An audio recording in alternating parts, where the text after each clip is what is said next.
general todos los tipos de modelos con los que íbamos a trabajar. Vimos que íbamos a trabajar con sistemas de tiempo continuo y de tiempo discreto.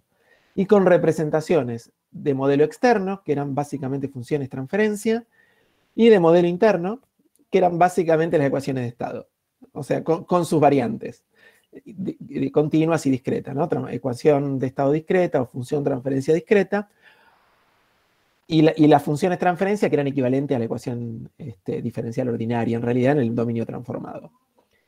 Y también, bueno, mencionamos los diagramas de bloques, que en realidad no son ni más ni menos que una manera gráfica de escribir las ecuaciones.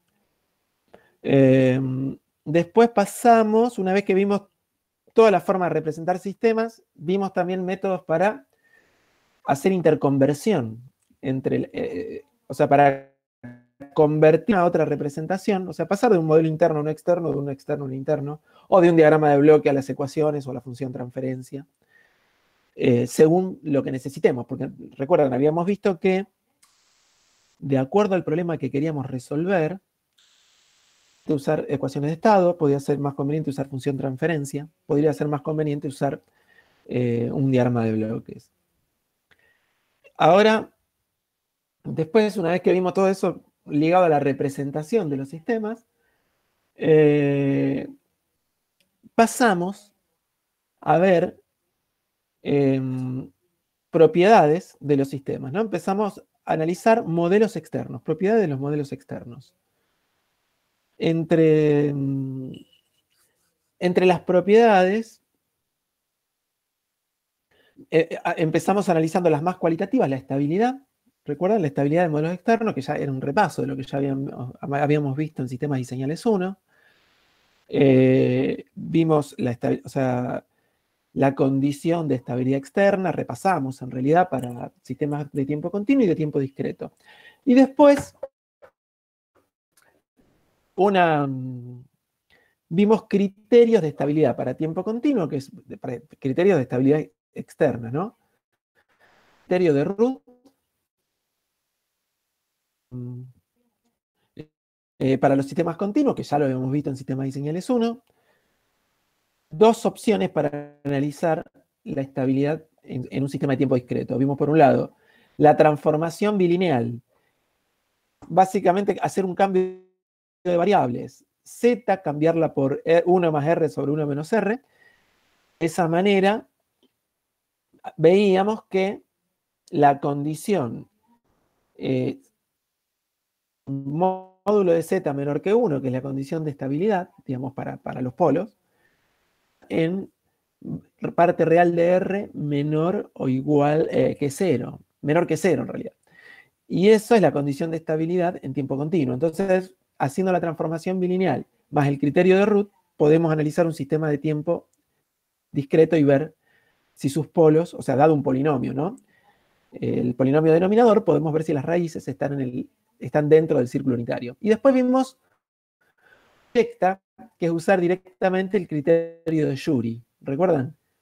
Similar a la tabla de Root, coeficiente de orden más alto al más bajo y del más bajo al más alto, y después hacíamos a las de la tabla de Root. Más o menos hasta ahí terminamos la parte de análisis, o sea, lo nuevo ahí, lo novedoso fue parte de los criterios de estabilidad para sistemas de tiempo discreto. Pasamos respuesta temporal, diferente al que vimos en sistemas y señales 1. Yo me estoy... en sistemas y señales 1 veíamos, bueno, básicamente lo analizábamos, o la respuesta al escalón, formada de Laplace, ¿no? De la función transferencia por la del escalón. Acá lo que hicimos es una forma más cualitativa, formada, pero en analizar cuestiones más cualitativas. Para los sistemas de primer orden, dijimos, bueno, lo que tenemos es un polo, y el polo me da una forma de evolución, una exponencial, que tiene un tiempo de respuesta. Y esperen que tengo un problemita acá. Y por otro lado sabemos el teorema del valor inicial y teorema del valor final, y con esas cosas, valor inicial, valor final y el tiempo de respuesta, no necesitamos hacer ninguna antitransformada, sino directamente mirando las propiedades, podemos calcular la forma cualitativa de la respuesta al escalón. O sea, podemos graficarla, o dada una respuesta de primer orden, podemos saber cuáles eran sus parámetros. O sea, podemos ir en un sentido para, a partir de la función transferencia, ver cuál va a ser la respuesta al escalón, o a partir de mirar la respuesta al escalón, saber cuál es la función transferencia. De manera muy sencilla, casi sin cálculos. ¿Sí? Entonces, eso era lo que vimos hasta la clase de ayer. Hoy vamos a seguir con esto. Vamos a pasar ahora a analizar los sistemas de segundo orden. ¿Sí? Así que voy a presentar, díganme si se ve. A ver, un momentito. Toda la pantalla. Bueno, ahí parece estar. ¿Pueden ver mi pantalla? ¿Ahí? Sí, Sí, ahí se ven los dispositivos. Genial. Sí. Bueno, entonces, vamos a arrancar entonces con los sistemas de segundo orden. Upa. Bueno, un sistema de segundo orden estable, vamos a suponer que es externamente estable, sí o sí tiene esta forma. B2 por S cuadrado más B1 por S más B0, dividido S cuadrado más A1S más A0. Con A1 y A0 mayor que 0. ¿Por qué? Para que sea estable. Estamos diciendo que sea estable, ¿no? Y bueno, ¿y cómo es la respuesta de este sistema? Hay dos posibilidades, digamos, se abren dos posibilidades que son muy distintas. ¿Y cuáles son las dos posibilidades distintas? Ahí depende de que las raíces sean conjugadas, o sea, los polos sean complejos conjugados, las raíces del polinomio denominador, o que sean reales. Son dos, si los polos negativos y distintos. ¿Saben cómo analizarlo? Los separar en dos sistemas de primer orden. Exactamente. Hacemos fracciones simples, los pensamos como la suma de dos sistemas de primer orden y usamos lo que ya aprendimos para sistemas de primer orden. No hay, digamos, no hay nada nuevo que agregar acá. Si fueran raíces, son reales. ¿Sí? Y si las raíces son complejas conjugadas, ¿qué pasa? Cuadro, ¿recuerdan? La respuesta y eso es cualitativamente diferente a lo que vemos en ese caso. Amortiguados de segundo orden. Bueno, cuando un sistema es subamortiguado nos va con una forma. O sea, el denominador lo vamos a escribir así. Este es Z, sí, no sé, bueno, es Z la variable en realidad de griega, pero le vamos a llamar sí. S más omega n cuadrado. En sistema de señales 1, ¿vieron esta factorización así? Sí. Sí. Bueno, tenemos B0, B1 y B2 que son arbitrarios en principio. Omega n, recuerdan, es la frecuencia natural. Este xi o z, como le quieran llamar, es el coeficiente de amortiguamiento.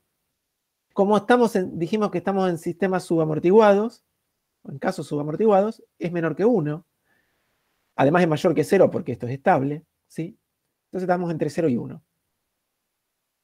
Y las raíces, a ver, vamos a recordar un poquito, las raíces del denominador, o sea, los polos de la función transferencia, son, lo vamos a escribir como menos sigma más menos j omega a, donde sigma es la inversa de la constante de tiempo y vale psi por omega n, esto acá, sigma, o sea, es la parte real, ¿no? Sigma es la parte real del polo. Omega es la parte imaginaria del polo, de los polos. La parte real de los polos es sigma, que dijimos que es psi por omega n, se puede ver haciendo las cuentas. Y la parte imaginaria es omega a, que es la frecuencia amortiguada. ¿Recuerdan eso? Y omega a era omega n por raíz de 1 menos i cuadrado. ¿Estamos? ¿Lo vieron así, tal cual? Sí, Sí, sí. sí. Sí, profe. Bueno, entonces, si calculamos la respuesta de todo esto, digamos, vamos a llegar al escalón, la respuesta al escalón de este sistema. No importa cuánto valgan B0, B1 o B2, esto va a tener esta forma, siempre. Una constante por E a la menos sigma por T, o sea, esta es la parte real, ¿no? Por el seno de omega A, acá está, dice W, pero es omega, omega A por T, más una fase, ¿verdad? Φ1 es una fase. Y todo esto más el valor final. ¿Se entiende esta respuesta? O sea, a ver si puedo escribir un poquito. O sea, esto acá,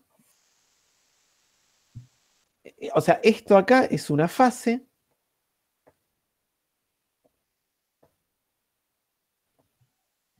Este es el valor final. ¿Se entiende por qué es el valor final? Profe, perdón. Sí, El orden del sistema está relacionado con la cantidad de polos, ¿no? sí, exacto. Ah, Es no. 2 acá. Claro, porque no me convencía el grado 2 en el numerador.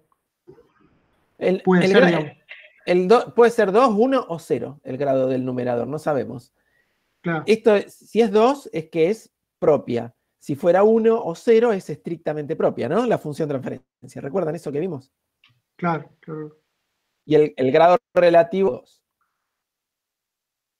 ¿Estamos? Tiene que ser propia porque si no, no sería estable, ¿no? Tendría un impulso como respuesta al escalón.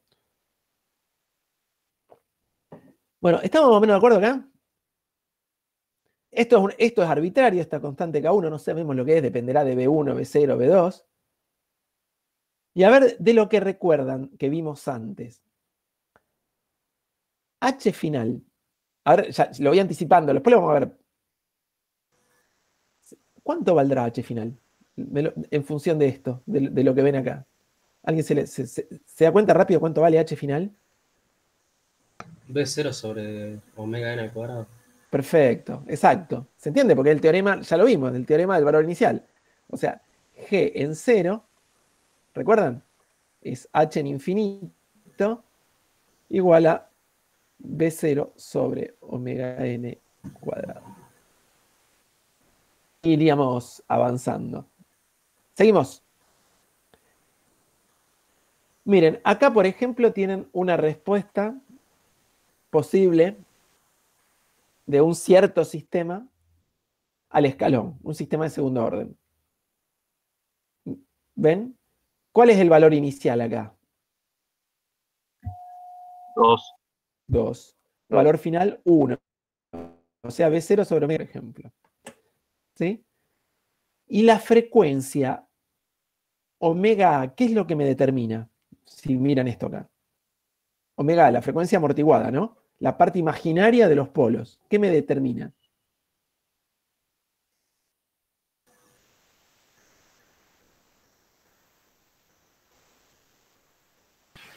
El periodo de la. El periodo, Claro, sería la exactamente. inversa del periodo. Claro. Ujú. Claro, es la inversa del periodo. Entonces, si yo miro, acá parece justo arrancar con derivada cero, ¿no? Vamos a suponer que acá tenemos derivada cero. H punto igual 0. Ahí, en ese lugar. Entonces, ¿dónde se cumpliría un periodo? Acá. Más o menos. ¿Sí? Entonces, si yo acá trazo una recta, bien recta, así como esta que dibujé, esto más o menos, esta distancia así, porque justo arrancó con derivada cero. Si no, lo podría medir de acá hasta acá, por ejemplo, al periodo. O de acá hasta acá. ¿Sí? Es lo mismo, esto acá. Para estar más seguro, si no. ¿Está bien? Esto acá. Esto es el periodo. Vamos a llamarle TA. Lo mismo acá, TA. ¿Sí? Y esto, ¿cuánto valdrá este periodo? ¿Se les ocurre cuánto puede valer? 2pi sobre omega A. 2pi sobre omega A. de omega A, no importa, acá, bueno, en este caso la fase la podrían adivinar, pero no importa. Bien. El periodo es 2pi sobre omega A. Entonces, vamos a ir viendo que acá debe estar hecho. Mira, acá está. De hecho. Y parece ser más o menos.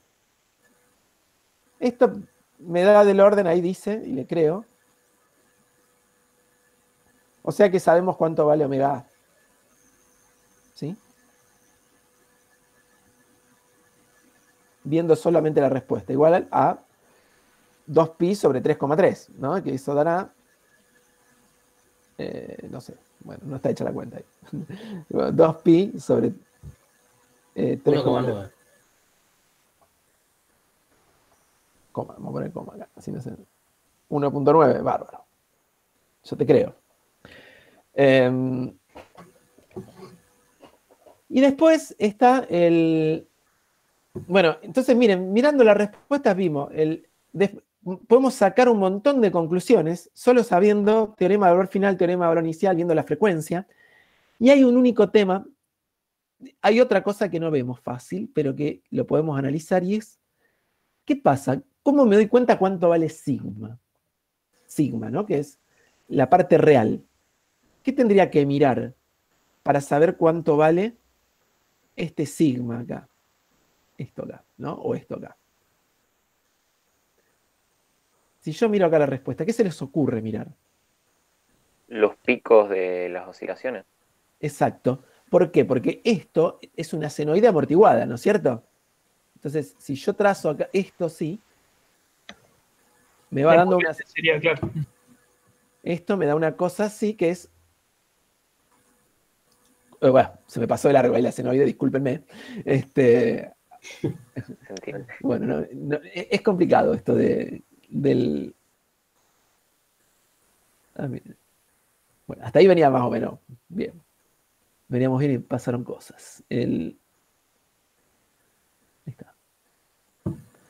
¿Se entiende, no? Esto obviamente viene... Disculpen, lo dibujé medio así, pero viene más o menos así. Horrible, pero... Se supone que es la misma centrada acá y centrada allá, ¿no? Uno y uno para allá, pasa que la dibujé horrible.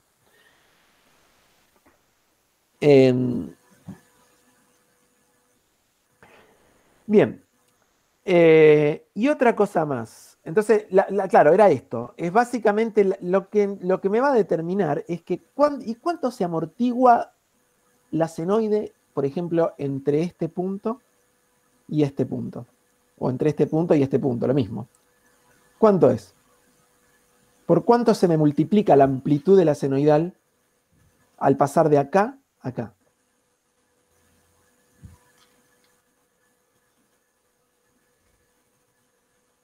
El decaimiento de la asíntota. Exactamente, que sería E a la menos sigma por... A ver si están de acuerdo por esto. Esta sería lo que se me multiplica. Si la amplitud acá vale 1, de acá a acá, ¿no? Estamos en 1 y 2. O sea que esta amplitud es 1. Esta amplitud acá debería ser E a la menos sigma por TA sobre 2. O sea, por 1, porque esta amplitud era 1. ¿De acuerdo? ¿Se sigue eso? Y si esto acá es lo que fuera, X, esto es X por E a la menos sigma por TA sobre 2. Pues acá se ve. Porque estoy multiplicando el seno por E a la menos sigma t. Si transcurre TA sobre 2, medio periodo, ¿sí? Un semiperiodo, cada vez que transcurra un semiperiodo, se me va a achicar esa senoide en E a la menos sigma por el tiempo, o sea que sería el periodo sobre 2. ¿De acuerdo? ¿Sí? Más o menos. ¿Se convencen o no? Sí. Sí, sí. Sí, sí, sí. Bueno, y eso es lo que está hecho acá. H, la respuesta H, TA sobre 2 menos el valor final. O sea, esto es K1, bueno, es básicamente esa cuenta, está deducido acá, y llegan a la conclusión de que lo que está demostrado, digamos, acá, pero es eso, es que en medio periodo, entre un semiperiodo y el siguiente, la oscilación se amortigua siempre en una fracción igual a E a la menos sigma por TA sobre 2. Es eso. Eso es lo que dice esto. Y entonces, ¿qué pasa? Miren, si yo hago la cuenta de esto, acá le falta el valor absoluto, discúlpenme, ¿eh? Y acá también. La distancia al valor final transcurrido un semiperíodo, ¿sí? La distancia al valor final, ¿sí? Se amortigua n a la menos sigma ta sobre 2. Pero sigma, ¿cuánto valía? ¿Recuerdan? Era, acá lo teníamos, sigma es psi por omega n, ¿sí? Entonces, o sea, acá, perdón. Sigma, esto es, perdón, psi por omega n. Y TA, ¿recuerdan cuánto valía TA? Era 2pi sobre omega a. ¿Sí? Que lo habíamos visto recién. O sea que es 2pi sobre raíz. Bueno, acá está. Omega No me N. entra. Sobre omega n por raíz de 1 menos psi cuadrado, que es la relación que hay. Ahí está. Relación dando psi por omega n, el sigma, y sobre raíz de 1 menos psi cuadrado por omega n, se me van los omega n del numerador y del denominador y me termina quedando esta expresión acá, que es el amortiguamiento en un semiperíodo. ¿Y qué tiene de interesante esta expresión? Dependen de un único parámetro, solo dependen del coeficiente de amortiguamiento. Esto no, solo está acá y acá. ¿Bien? O sea, si miramos esta respuesta acá, lo que se me amortigua en un semiperíodo depende solo de ese parámetro, sí, del coeficiente de amortiguamiento. No depende de la frecuencia. ¿Está bien? Entonces, ya básicamente esta parametrización me dice que el xi acá, este parámetro, determina solo cuánto se va amortiguando en cada periodo. Y bueno, en realidad omega n por raíz de 1 menos psi cuadrado, que es el omega a, me determina la frecuencia a la cual se dan las oscilaciones. Entonces con eso podemos caracterizar en un sentido o el otro. O sea, si nos dan la respuesta, podemos saber cuál es la función transferencia. Si nos dan la función transferencia, podemos saber cuál era la respuesta. Por ejemplo, para este sistema, haciendo esta cuenta, e a la menos pi por psi sobre raíz de 1 menos psi cuadrado, que es esto. Acá, esto parece ser, según eso, es 0,37 acá. ¿Estamos de acuerdo? A ver, voy a borrar todo, perdonen. Vamos a hacer una cosita, porque ya es una mugre. Vamos a tomar de nuevo. Fíjense, de acá a acá tenemos 1. O sea, esta amplitud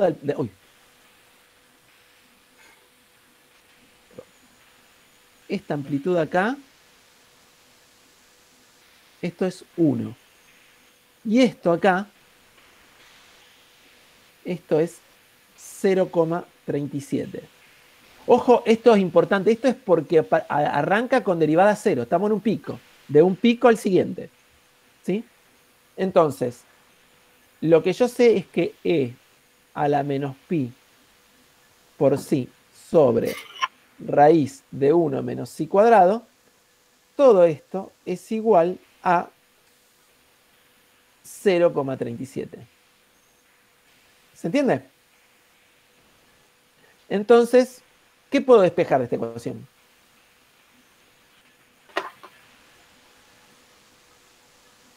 Z. Sí. Claro, z, o sí, o lo que fuera. Y de acá, ¿cómo lo ¿y cómo despejarían? Logaritmo, Claro, le aplico logaritmo y me queda menos pi, exactamente, por psi sobre raíz de 1 menos psi cuadrado. De 0,37. El logaritmo para mí es logaritmo natural. ¿eh? Si yo no le pongo el 10, es logaritmo natural. Elevo todo al cuadrado ahora. Y miren, pi cuadrado, psi cuadrado, sobre 1 menos psi cuadrado. Esto es 1, ¿no? Igual al logaritmo al cuadrado. ¿Sí? Y ahora que como acá paso esto multiplicando para allá, ¿sí? Y me queda algo así posiblemente. Pi cuadrado menos logaritmo al cuadrado de 0,37. Todo esto por psi cuadrado igual al logaritmo al cuadrado de 0,37. Y de ahí puedo despejar directamente psi cuadrado, ¿no? ¿Están de acuerdo? Bueno, paso esto dividiendo para allá y listo. ¿Se sigue?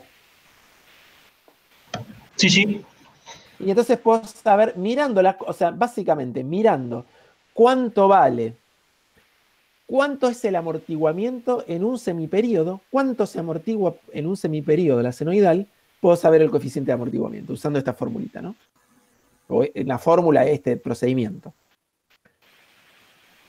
Entonces resulta que de ahí sale que, de esta ecuación sale que sí es más o menos 0,3 si lo despejan aparentemente, y TA era 3,3, entonces omega A acá está, es 1,9, eso ya lo habíamos visto hoy, y entonces omega N, que es omega A sobre raíz de 1 menos I cuadrado, me da aproximadamente 2. O sea que mi función transferencia es G de S igual a un numerador que no sé cuánto vale, dividido un denominador que vale esto que tienen acá. El denominador que es básicamente S cuadrado por más 2 por psi por omega n por S más omega n al cuadrado. ¿Sí? O sea, haciendo dos cálculos, básicamente, mirando una respuesta, midiendo la frecuencia y mirando el amortiguamiento en un semiperiodo, ya sabemos el denominador de la función transferencia. Esto se puede usar en el otro sentido. Dado el denominador de la función transferencia, podemos saber cuál es la frecuencia y cuál es el amortiguamiento en un semiperiodo. ¿Bien? Profe, una pregunta. Sí. ¿Esa cuenta no es pi cuadrado más lo cuadrado 0,47? Acá, sí. Esta acá, sí, es más. Sí, esto es más. Perdón. Ahí está. Bien, gracias. Sí. Bien. ¿Estamos acá? Y después, vamos a mirar un poquito más. Con eso sabemos la forma de lo que sería la forma más cualitativa de la solución. Pero hay un par de detalles más cuantitativos. O sea, la forma de la oscilación queda determinada con psi y omega n. O sea, el denominador de la función de transferencia nos determina la forma en que se dan las oscilaciones, básicamente. ¿Sí? O sea, pero el valor final y el valor inicial y todo eso lo determina el numerador.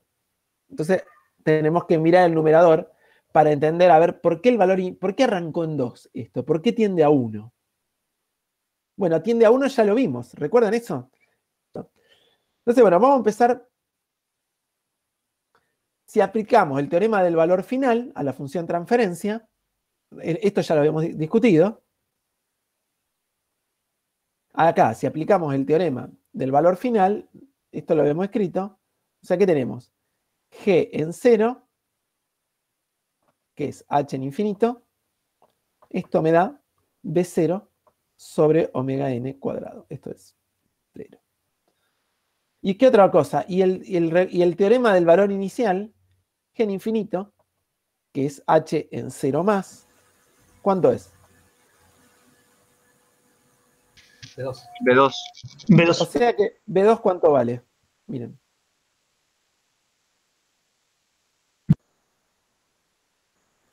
2. 2, claramente. B2 vale 2.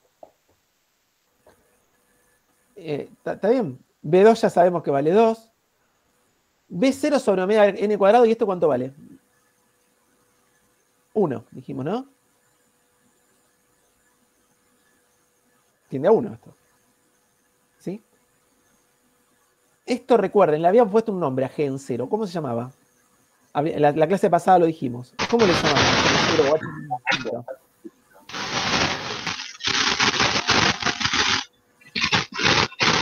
Hay alguien que está metiendo mucho ruido ahí. No era ganancia estática unitaria, algo así. Exactamente, ganancia estática se llama. Esto se llama ganancia estática. ¿Recuerdan? Ganancia estática. Justo apareció un ruido de estática ahí de fondo. Ganancia estática, recuerden, ¿no? Entonces es 1 la ganancia estática. Y entonces B0, ¿cuánto vale?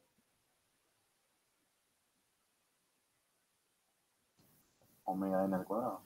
Omega n al cuadrado, o sea, 4. Ya sabemos todo, casi. ¿Qué nos falta para terminar de saber cuál era la función de transferencia?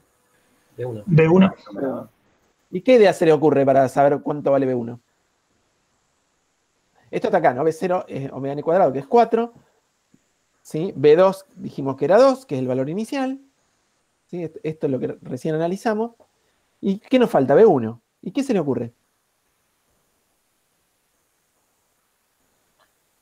El teorema de valor inicial con la derivada. Exactamente, no tenemos otra alternativa más que esa ahora.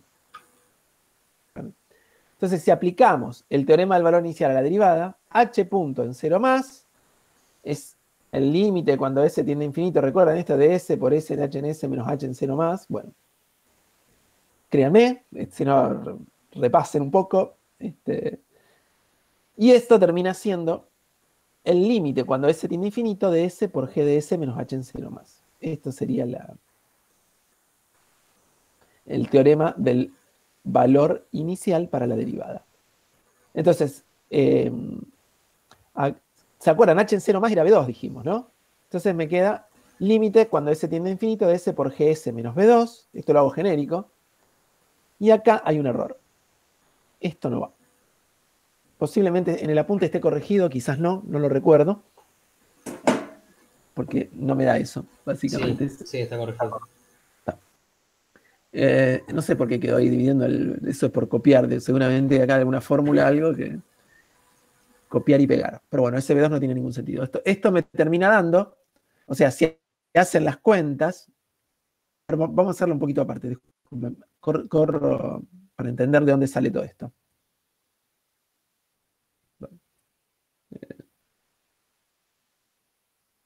Vamos a hacerlo así, disculpen. Entonces, nosotros dijimos, GDS tenía esta forma, ¿no? Era B2 por S cuadrado. Vamos a hacer las cuentas así una por una para entender qué estamos haciendo.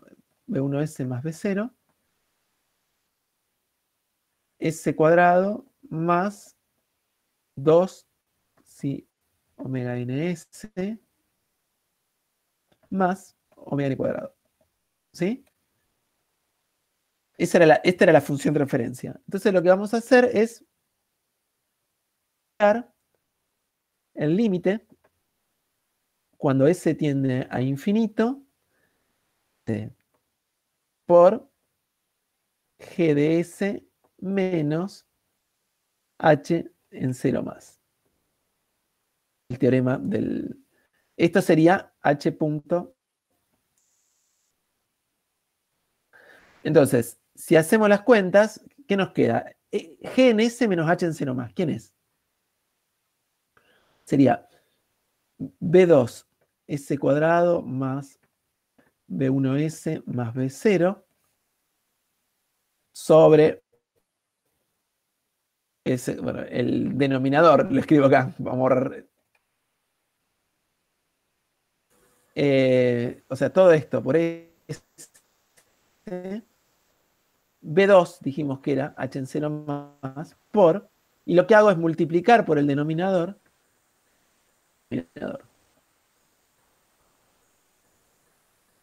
¿Sí? Y esto, entonces, ¿qué me queda? Me va a quedar S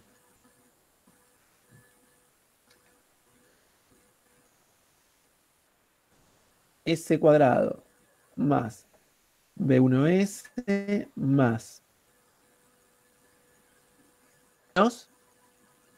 B2S cuadrado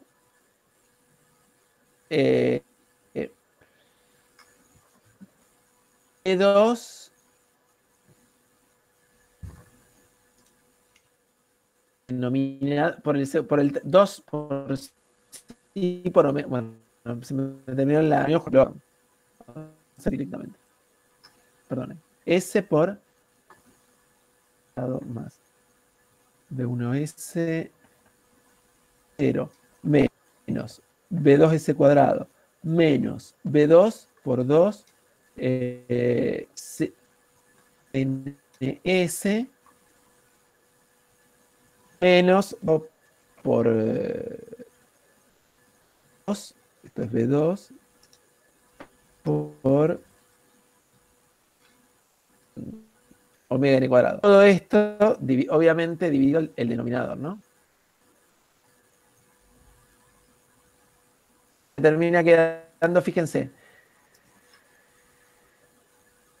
Y me va a terminar quedando los términos de ese cuadrado, me va a terminar B1 menos B2 por 2 sigma, omega n S. Y todo esto por ese cuadrado, me va a quedar arriba, más algo que no me importa lo que es, por S, y abajo dividido ese cuadrado más algo que no me importa. Si yo hago el límite con S tendiendo a infinito de esto,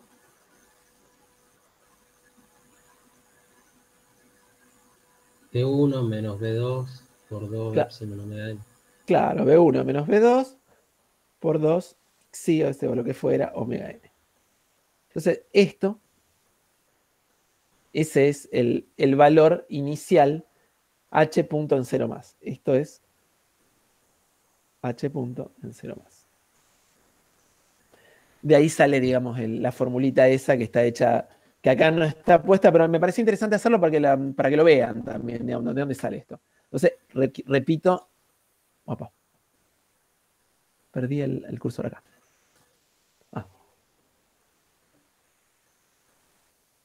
Perdón. Es medio difícil usar esto. Esto, recuerden, no va. Bueno. Haciéndolo como h punto es 0, digamos, si h punto en 0 más es 0, como era en este ejemplo, si yo esto me dio 0 porque inicialmente la derivada era 0, en el ejemplito este que estamos acá, arranca con derivada 0, me termina quedando que B1 es 2 por B2 por sigma por omega n, perdón, por psi por omega n, y eso me da 2,4. Entonces, conclusión, la función transferencia era esta, de esa figura. ¿Sí? Esta era la función transferencia que produjo la respuesta al escalón que vimos. ¿De acuerdo? ¿Se entiende más o menos la idea? O sea, hice toda la vuelta, pero son 3 formulitas. Y sale, digamos, bastante rápido el análisis y con eso pueden... esto se puede usar en los dos sentidos. O sea, podemos, dada una respuesta al escalón, obtener cuál era la función transferencia, o dada la función transferencia, obtener cuál era la respuesta al escalón. ¿Sí? Entonces, en síntesis, dada esta función transferencia, el denominador determina la posición de los polos y por lo tanto la forma de las oscilaciones. Eso era lo que hablábamos antes. A partir del parámetro psi o z, puede determinarse el amortiguamiento entre semiperíodos. Con esta formulita que otra vez le faltan los valores absolutos, porque si no queda negativo esto. Sí, acá y acá, o directamente todo valor absoluto. Además, conociendo psi y omega n, puede determinarse el período TA con esta formulita. Recuerdan, 2pi sobre omega a, que es lo mismo 2pi sobre omega n sobre raíz de 1 menos i cuadrado, lo mismo. Y la información, esta, puede usarse, en definitiva, para obtener z o psi, como le llamen, y omega n, a partir de ver el amortiguamiento y el periodo. O sea, mirando el amortiguamiento y el periodo de las oscilaciones, ya está, tenemos todo el denominador. Y el numerador va a determinar el valor final de la respuesta, el valor inicial y la derivada inicial. Entonces, usando los teoremas de valor inicial, valor final, y el teorema de valor inicial para la derivada, podemos calcular todos los parámetros del numerador de una función de transferencia. Y otra vez, dada una función de transferencia, también podemos usar todo esto para dibujar la respuesta al escalón de forma cualitativa. Profe, a mí no me quedó claro una cosa. Decime. Donde dice el límite cuando S tiende a 0, de S por H de S, ¿no tendría que ser de S por G de S? No, sí, pero Y H obviar sería el la... siguiente igual. Es que esto, acá lo que está escrito, H de S es la respuesta al escalón. Esto es G de S sobre S.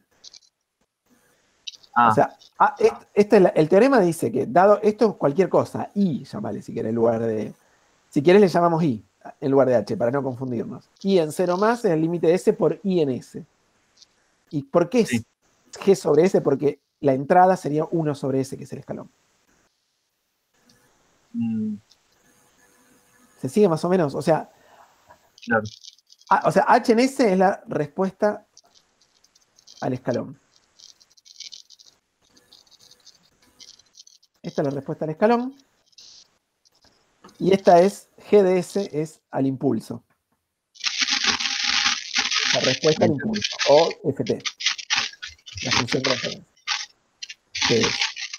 Entonces, escucho un ruido ahí, alguien está metiendo un ruido móvil. No, es el ventilador de mi computador. ¿Sí? Ah. Bien. ¿Lo podés parar? Diego. Ahí está. Estamos. ¿Qué tiene? ¿Un ventilador? ¿Una trituradora de café tiene adentro? No le gustó el tema, profe. Bueno. Bien. ¿Estamos entonces hasta acá? Bueno, ahora vamos a ver algunos casos particulares de respuestas de segundo orden. Un segundito que voy a... Esto seguro me va a sonar igual. Bueno, uno de los casos que aparece muy a menudo es cuando en el numerador solo tenemos el término proporcional. ¿Recuerdan? Esto es lo que se llama un proporcional con retardo de orden 2. El PT proporcional tiene solo la parte proporcional. No tenemos ni el término derivativo ni el término de derivada segunda. Y un retardo de orden 2. ¿Por qué retardo de orden 2? ¿Recuerdan el retardo de orden 1 que vimos? Sí. De primer orden. Bueno, es la misma idea. O sea, si ustedes... Ahora les muestro por qué se llama esto proporcional con retardo de orden 2. Sí, esta es la respuesta, miren. Si ustedes la miran a esta respuesta, le hacen... imagínense que en lugar de simular acá hasta 10 segundos, simula hasta 100. ¿Qué ven? O hasta 1000. Vamos a una línea. Un escalón. Un escalón, le pone un escalón, sale un escalón. Es como que sale un escalón un poquito más tarde con un transitorio. ¿Está bien? Entonces mete un escalón, sale un escalón. Es un proporcional. Solo que tiene como un retardito, unas cosas ahí en el medio. Entonces, esto es un proporcional con retardo de orden 2. ¿Bien? ¿Y qué cambia respecto al anterior? Vale lo mismo, todo lo mismo. La diferencia es que si aplico el teorema del valor final, bueno, esto vale siempre. B0 sobre omega n cuadrado, el valor final, ¿no? Esto es lo mismo que antes. B0 sobre omega n cuadrado, G en 0.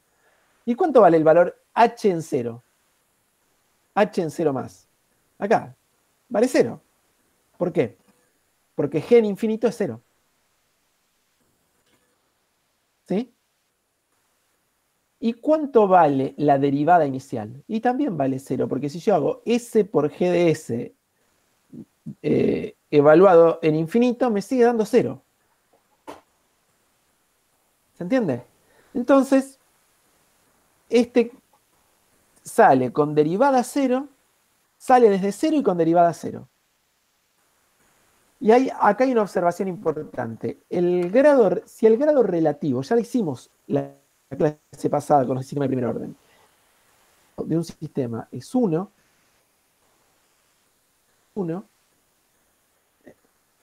o más, o sea, es más que 0, mejor dicho, el valor inicial de la respuesta es 0. ¿Por qué? Porque tengo mayor orden tengo mayor orden en el denominador que en el numerador, y el límite cuando G tiende a infinito, G en infinito me da 0. Si R mayor que 0. Eso es una conclusión general. Entonces, H en 0 más. Esto es que la respuesta al escalón no salta si el grado relativo es mayor que 0.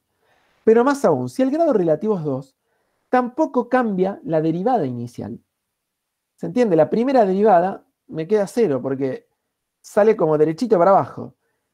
Eso es porque el grado relativo es 2. Entonces, ¿qué pasa? H punto en 0 más es esto acá, ¿no? Lo que está acá abajo. H punto en 0 más, mira, todo esto es S por G, que si yo lo multiplico por S, me sigue dando 0 este límite, al tender S a infinito.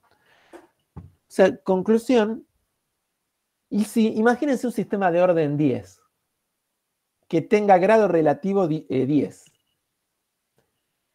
¿Qué sería 0? El valor inicial sería 0. La derivada inicial sería 0. La derivada segunda inicial sería 0 hasta la derivada décima, digamos, sería 0. ¿Sí? ¿Estamos? Sí. Bueno, eso es... ahí aparece, ¿no?, el tema del grado relativo. Vamos a ver más adelante, o sea, bueno, eso es un sistema que sería como, demoraría, como todas las derivadas son 0, un sistema de orden 10 con grado relativo 10, arrancaría que parecería una recta así, después recién como si tuviera un retardo va a aparecer y después empezaría a subir. Eso es, vamos a ver después cuando veamos filtros, que hay una clase de filtros que son los filtros de Butterworth que se llaman filtros con máxima respuesta plana, que bueno, que tienen algo de este estilo, pero no por la respuesta al escalón, sino por otra cosa. Pero bueno, si la idea es, usted a esto le ponen un escalón, a un sistema proporcional con retardo de orden 2, y lo que van a ver es una especie de escalón retardado con un transitorio, pero que sale con derivada 0 y desde 0. O sea, desde 0 y con derivada 0.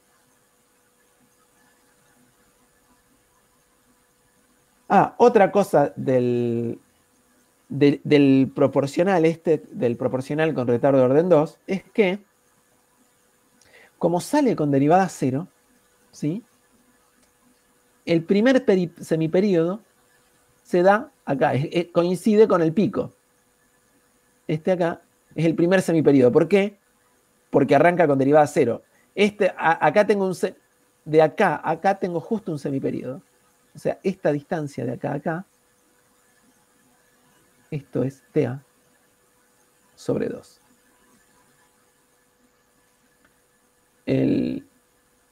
O sea, esto sería un semiperíodo. En el anterior yo no sé si escribí TA o TA sobre 2, pero era TA sobre 2. Me parece que escribí TA, no.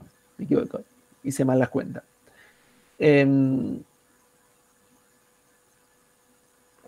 O no sé de dónde a dónde me di. O sea, el periodo se cumpliría acá, ¿no? ¿Está claro esto? Esto es un periodo. Esto es TA. Pero el semiperíodo se da justo en el pico. Entonces, una fórmula que pueden llegar a encontrar a veces sobre cómo calcular ahora el tiempo del pico es directamente TA sobre 2. Y que eso, ¿se acuerdan cuánto valía? O sea, el tiempo del pico es TA sobre 2. Y recuerdan, TA era 2pi sobre omega A, que esto era 2pi sobre omega n por raíz de 1 menos i cuadrado, ¿no? Bien, un par de detalles. Entonces, aparece el tiempo de pico como un parámetro importante en estos sistemas. Otra cosa más. Y la amortiguación en un semiperiodo, ¿se acuerdan cuánto valía? Era esta amplitud dividida esta amplitud. Bueno, este valor acá, esa división se llama sobrevalor. Esto acá es el sobrevalor. O sea, el sobrevalor dividido h en infinito, o el valor final, eso me da e a la menos pi por si sobre raíz de 1 menos i cuadrado. Pero es lo mismo que ya sabíamos de antes. Este es un caso particular.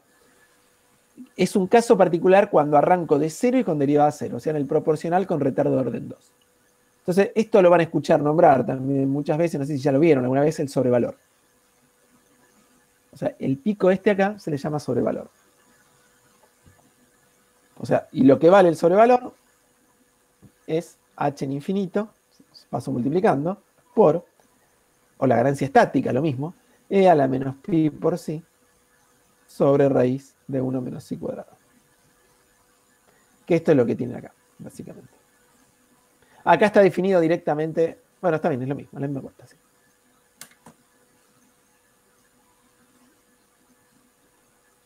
Entonces, fíjense, acá hay distintas respuestas al escalón para una misma frecuencia natural y para distintos amortiguamientos. O sea, factores de amortiguamiento. ¿Qué ven acá? ¿Qué es lo que cambia al cambiar el factor, el psi o la constante de amortiguamiento? ¿Qué es lo que cambia? La amplitud del... Tarda más en llegar al final. Claro, es como que me va cambiando cómo se amortigua más rápido o más lento. Pero la frecuencia se mantiene casi constante. No es exactamente constante. La frecuencia sería constante si yo mantuviera constante el omega A, porque la frecuencia la da el omega A, no el omega N.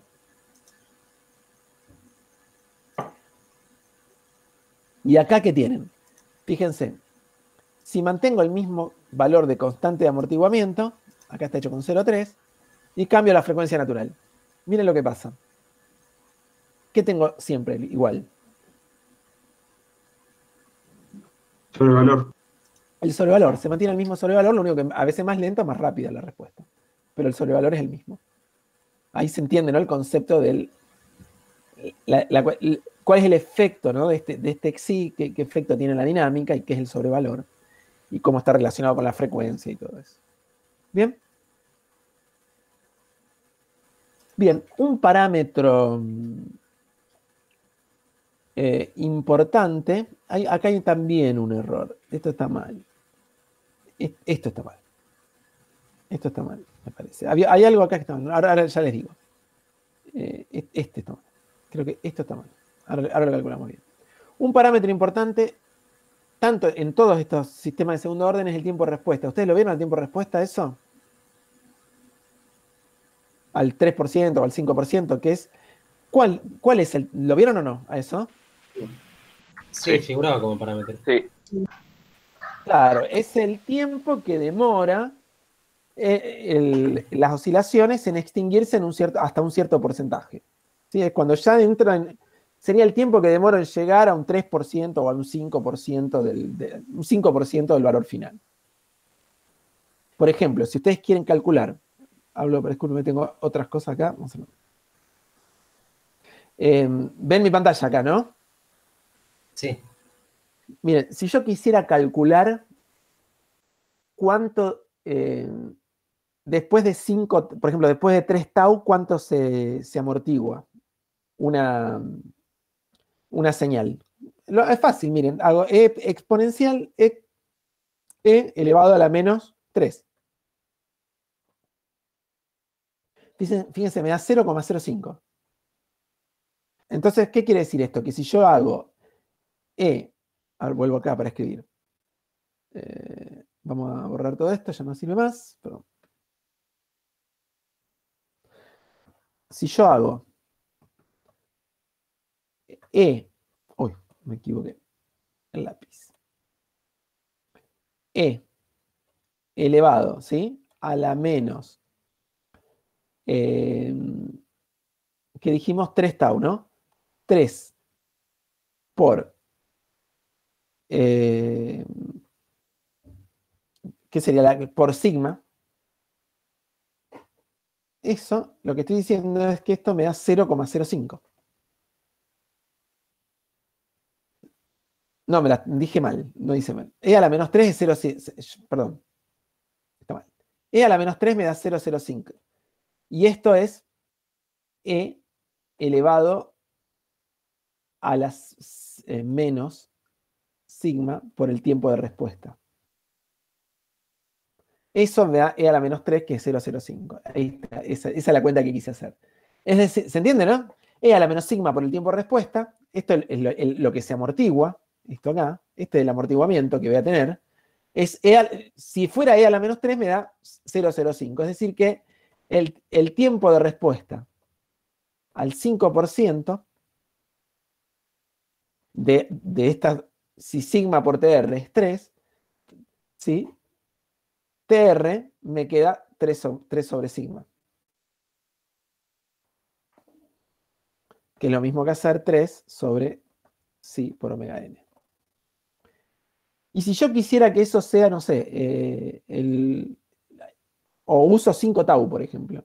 Si yo tomo como criterio que el tiempo de respuesta fuera los 5 tau o 5 sobre sigma, ¿no? Entonces, si yo hago e a la menos 5, a ver cuánto me da. Digo, ¿por qué está mal lo que está ahí? Exp de menos 5. Miren lo que me da. Es 0,7%. 0,7%.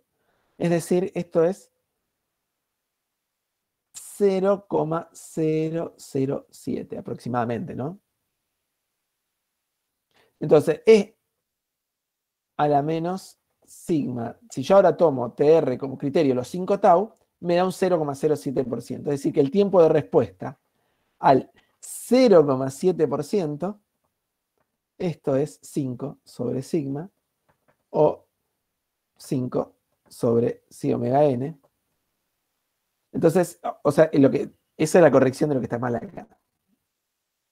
Es decir, esto no es al 3% acá, sino que esto está mal. Uy. Disculpen. Esto acá no es al 3%, esto es tiempo de respuesta al 0,7%. ¿Pero el apunte estará corregido esto? ¿No saben? Sí, está Sí, lo estoy viendo, está corregido. Bárbaro. Genial. O sea, y en tiempo de respuesta mide entonces cuánto demoran en extinguirse las oscilaciones. Bien. Bueno, otro caso. Derivativo con retardo de orden 2. Otro caso más. Miren, esto acá. ¿Por qué se llama derivativo con retardo de orden 2? Por el numerador hay un B1 por S. Claro, tiene solo la parte derivativa, o sea, la que está multiplicada por S. Tiene solo ese coeficiente. A ver, ¿a cuánto tiende? El valor final, ¿a cuánto tiende? 0. ¿De cuánto parte la respuesta? H en 0 más, ¿cuánto vale? De 0. De 0 también, porque el grado relativo es 1. ¿Y la derivada inicial cuánto vale? Distinta de 0, B1. Claro. Multiplico por S, me queda B1, S cuadrado, me da B1 directamente.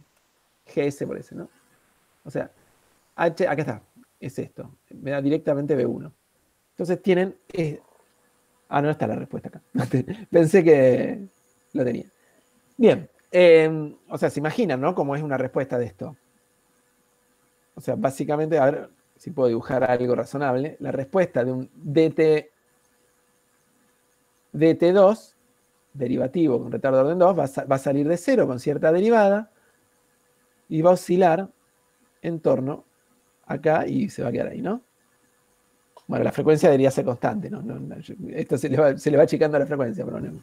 Eso soy muy malo dibujando. Una consulta. Si querés conseguir B1 desde esa derivada inicial, ¿cómo lo obtenés? Y la medís como puedas. Y haces una tangente acá, ¿no? Medís esto, medís esto y listo. ¿Está bien? Vale. Obviamente, la curva no tiene que estar trazada a mano como hice yo acá. Claro. O si está hecha a mano, que esté hecha bien. Bárbaro. ¿Sí?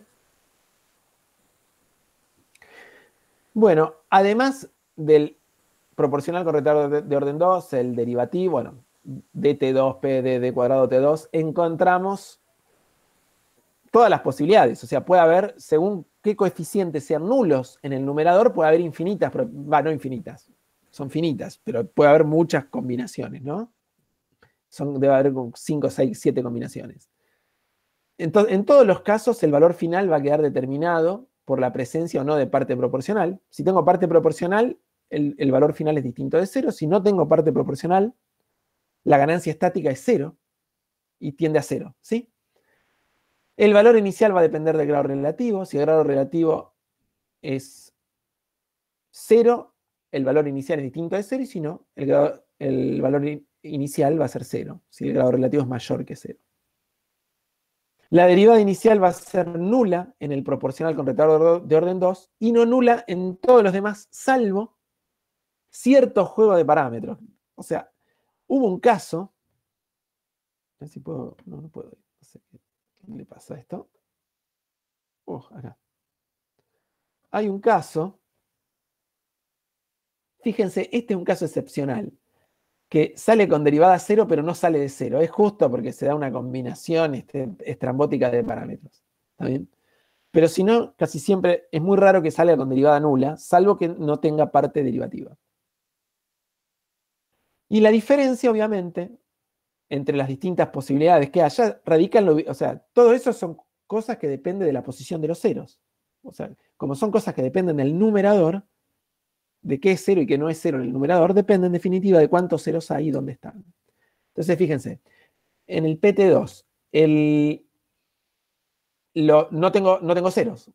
¿Está bien? Tengo solo parte proporcional, el numerador, ¿está claro? El numerador tiene solo una constante, no tiene ceros. Este es el proporcional.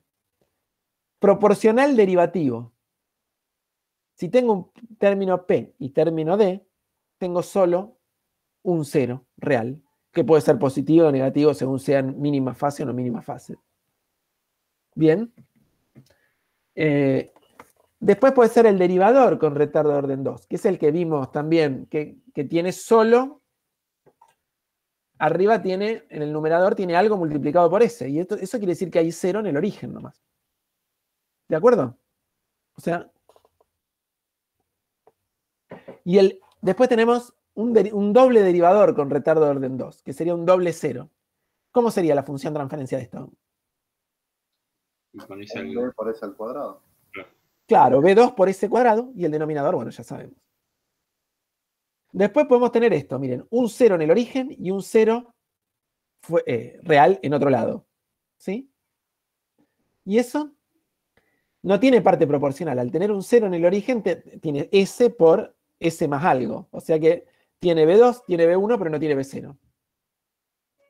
Tiene derivador y derivador cuadrático, pero no tiene parte proporcional. Después puede haber un P de cuadrado T2.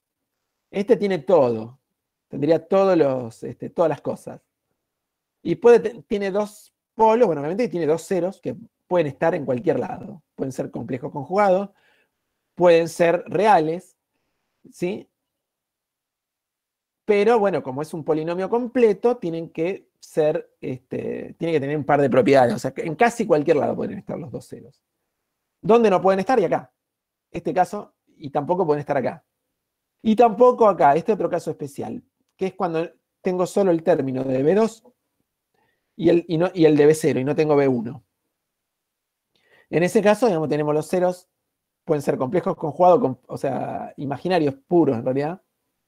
Imaginarios puros podrían también estar, una alternativa que también me da lo mismo, es esto así, si tuviera los ceros otra vez. Perdón. Tengo problema con esto. Otro caso podría ser este. Simétricos, uno del otro. ¿Sí? Esos son los dos casos en los cuales se me anula. ¿Por qué? Porque si yo tengo S menos A por S más A, ¿esto qué me da? S cuadrado menos al cuadrado, ¿no? Que es cualquiera de estos dos casos. Entonces no tengo el término por S. Ese es básicamente el motivo. Bueno, esas son todas las combinaciones posibles de polos y ceros y cómo se traducen en que tenga o no tenga parte proporcional, parte derivativa, parte de segunda derivada y demás. Bueno. Una consulta. Sí. Como criterio general, se podría decir que el único caso en el que la respuesta al impulso no parte de cero es cuando el grado relativo es cero. Exactamente. El único caso, o sea, los casos que tienen D cuadrado, estos 4 casos, son los que no parten de cero, porque el grado relativo es cero. Gracias. Bien. Bueno, analizamos casos subamortiguados hasta acá y vimos que los sobreamortiguados pueden analizarse superponiendo la respuesta del sistema de primer orden. Eso ya lo charlamos al principio. Nos queda el caso crítico. El caso crítico, ¿cuál es? ¿Se acuerdan cuando tienen los dos polos reales negativos y coinciden? Pero es casi el caso límite de este. Es un caso límite entre los dos. O sea, se puede analizar de manera muy sencilla el caso. Es hacer tender a cero, ¿no? Perdón, hacer tender a 1 el coeficiente de amortiguamiento y vale lo mismo. O sea, no hay mucha dificultad para analizar el caso de amortiguamiento crítico. Y hay después dos casos que son inestables y que pueden tener cierto interés. Uno es cuando hay polos imaginarios puros. O sea que z igual a 0. ¿Y ahí qué pasa? ¿Qué pasa si tengo polos imaginarios puros? ¿Qué me da la respuesta? Inestable. Es inestable, pero respuesta al escalón. ¿Queda oscilando? Queda oscilando para siempre, exacto. La frecuencia amortiguada coincide con la frecuencia natural, ¿sí? Es como el caso límite de hacer xi tender a 0. Entonces tiene una respuesta que oscila todo el tiempo, digamos, y no se amortigua. Es inestable, pero para el escalón, si le ponen un escalón, no sería inestable. O sea, no diverge la respuesta al escalón, ¿sí? Pasa que tampoco converge un valor.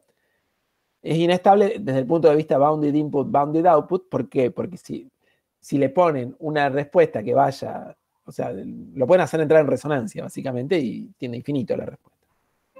Pero con un escalón no lo van a lograr. Y otro caso interesante es cuando hay un polo real negativo y otro polo nulo. O sea, este caso que tienen, imagínense que A0 vale 0, básicamente. Esto tiene dos polos, ¿sí? Le está faltando, ¿sí se entiende, no? Es como que acá sería más 0 el término, ¿no? Este es el término de A0. El término independiente me estaría faltando. Bien, entonces este sistema tiene dos polos, ¿no? El 0 y uno en menos A1. O sea, los dos polos. 0 y menos A1 son los polos. Entonces se puede escribir, miren cómo lo puedo escribir. Yo lo puedo escribir a esto, lo puedo escribir en dos partes. Esto, ¿se entiende? B2S más B1 sobre S más A1, ¿sí? O sea, separo en dos. Y otra le escribo B0S sobre S más dividido S más A1. ¿Esto acá lo conocen? ¿Este sistemita? Sí, el de orden 1. Claro, esto es un P de, ahí está, es P de T1. Ahí está. Y esto es lo nuevo. Esto. Fíjense, parece un sistema de orden 1, a priori, si uno mira el denominador, porque lo escribí de una forma caprichosa, pero en el numerador no tengo un término ni proporcional ni derivativo. ¿Qué tengo? Un integrador. Un integrador. Entonces, este sistema se llama IT1. Integrador con retardo de orden 1. Es como si fuera un integrador que pasa, o sea, es como la cascada de un integrador con un sistema, con un proporcional con retardo de orden 1. ¿Sí? ¿Se entiende? Esto es como si fuera, ahora vamos a dibujarlo acá. Así nos vamos orientando. Vamos a dibujar acá un poquito. ¿Cómo era? Acá. Salí a agarrar la mano. Miren, esto es... me quedó borrar una parte. Bueno, me quedó un pedazo de la senoide ahí. ¿Qué es eso? ¿Por qué tengo ahí? ¿No me lo borra? Ahí está. Vale. Ahora sí me borra. No me la quería borrar la senoide esa. Bien. Miren, un proporcional con retardo de orden 1. O sea, ¿qué sería? 1, imagínense, B0 sobre 1. Esto es un proporcional con retardo de orden 1. Y a esto lo pongo en cascada con un integrador. 1 sobre S. Y ese es mi sistema. Lo pueden pensar así. Esto sería el IT1. Es una cascada entre un proporcional con retardo de orden 1. Esto es un... Y esto, un integrador. Entonces, si yo acá pongo un escalón, bueno, horrible. ¿Qué sale acá? ¿Qué tengo ahí?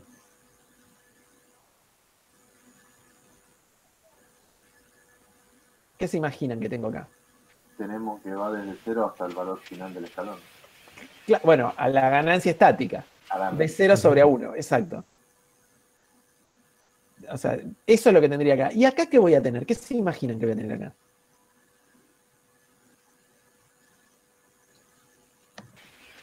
Una recta con pendiente.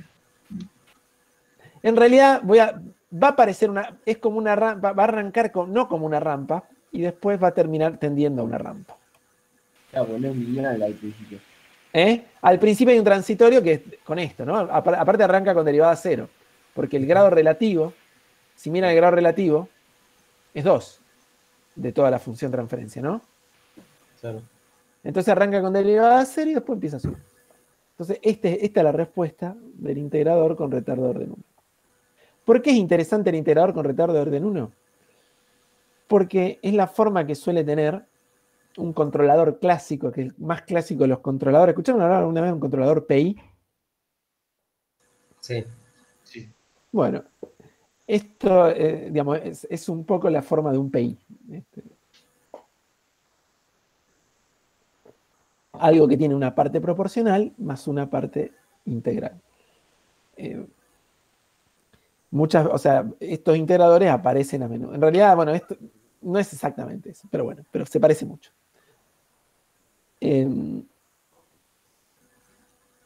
Aparte, no, además es más importante, aparece, no, mentira. O sea, eso en parte, pero hay más importante. Muchas veces en los sistemas mecánicos aparecen este tipo de respuestas. ¿Se imaginan? A ver, por ejemplo, un sistema... ¿se imaginan a ver, ustedes, a ver que me lo digan, alguien, un sistema mecánico que tenga este tipo de respuesta?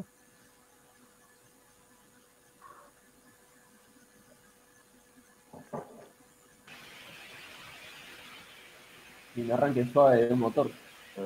Claro, bueno, un motor, si consideran solo la parte mecánica, pero solo sin la parte eléctrica, sin transitorio eléctrico. Y lo que ven es la posición. No, en realidad, claro, me he rebuscado. Hay algo más fácil, miren, yo hago esto, a ver. Un sistemita masa, amortiguador y la pared. Si yo a esto le pongo un escalón de fuerza para allá, este amortiguador podría ser el rozamiento con el piso, ¿no? Yo le pongo un escalón de fuerza. ¿Qué hace la masa? Se va acelerando, como comienza a hacer. Hasta se acelera, ¿sí? Pero la velocidad, ¿qué haría? ¿Tiende a infinito? No. La velocidad, ¿qué hace? Esto.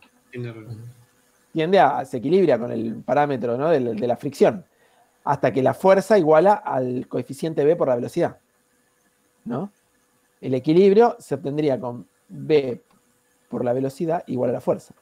Cuando se equilibra la fuerza de fricción con la fuerza que le estoy aplicando. ¿Sí?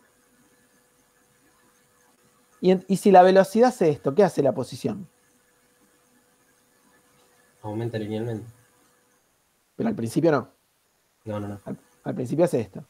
Esto es el integral, o sea, es cuando ustedes miran la posición de un sistema mecánico cuya velocidad hace una respuesta así de primer orden, la posición termina siendo esto, que es la del IT1. Pasa en los motores, también algo muy parecido. Aprecian la dinámica de la parte eléctrica y miran el ángulo que gira un motor. Es lo mismo, el ángulo termina siendo esto. Y ya vamos a ver este tipo de cosas seguramente en la materia que sigue, que es dinámica de los sistemas físicos. Pero bueno, es muy común que aparezca este IT1. Profe, sí. Ahí directamente podría haber sacado factor común S y ya multiplicarlo, o sea, en la primera igualdad. ¿Acá? Sin separarlo, claro, sin separarlo en dos sistemas. Sí, exactamente. Sí, esto lo podrías. Yo lo hice así para hacerlo más evidente. Pero obviamente, esto no hace falta más acá. Yo todo esto. O sea, claro, es lo mismo. Claro, yo acá podría haber puesto así borrar esto y a esto llamarle un I, P, I, D, T1, ¿no? Todo junto. Y todo junto, sí. Proporcional, integrador, derivativo, todo lo que quieran. Tiene todo.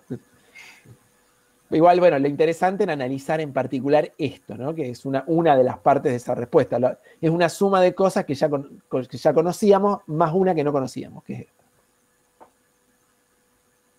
Bueno, acá está la respuesta, ¿no? Acá está, ¿no? Como se ve. Esta, acá bien dibujada, o sea, hecha con la compu. ¿Ven? Se ve acá como haciendo y va tendiendo a una rampa retrasada. ¿Sí? Y esto acá, este tiempo que transcurre, el retardo este de la rampa, se puede ver que es 1 sobre, ¿cómo se llama? A1, ¿no? Exacto. Ese tiempo es 1 sobre A1, el retardo. Se pueden analizarlo y ver a ver si lo pueden demostrar. Queda como tarea, si a alguien le interesa. Bueno, creo que está ahí. De hecho, está hecho. Bueno, ¿y qué pasa ahora si tenemos un sistema de orden más grande? 4, 5, 10, 50. ¿Qué podemos hacer?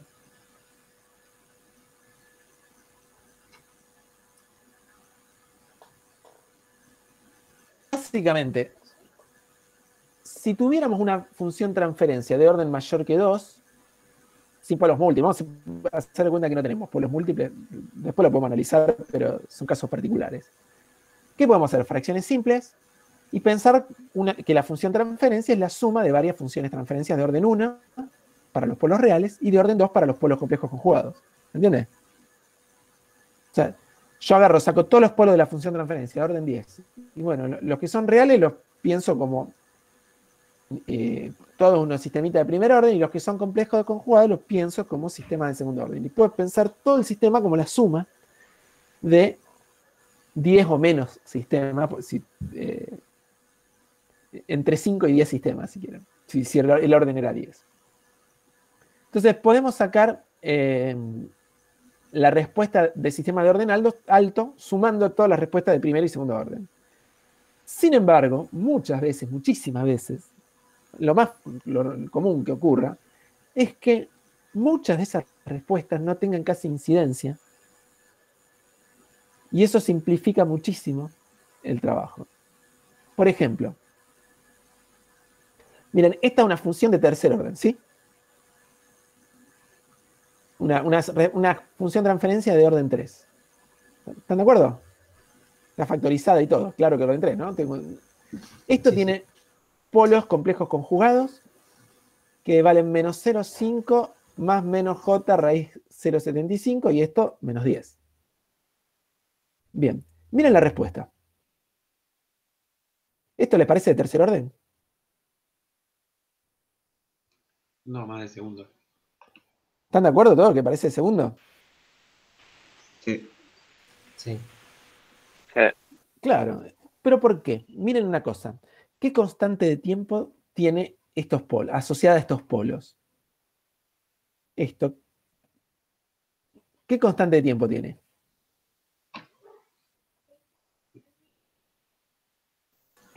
El tiempo Uno sobre 0,5. O sea, el tiempo de respuesta, si quieren hacer. Tiempo de respuesta vamos a hacerla fácil, al 0,07%, no sé. 0,7%. ¿Cuánto me da el tiempo de respuesta a esto? 5 dividido 0,5. O sea, 10. ¿Y la otra?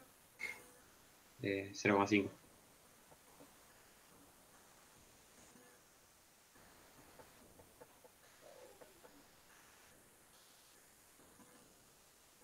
¿5 dividido, si 10, 0,5. Esto es segundos, ¿no?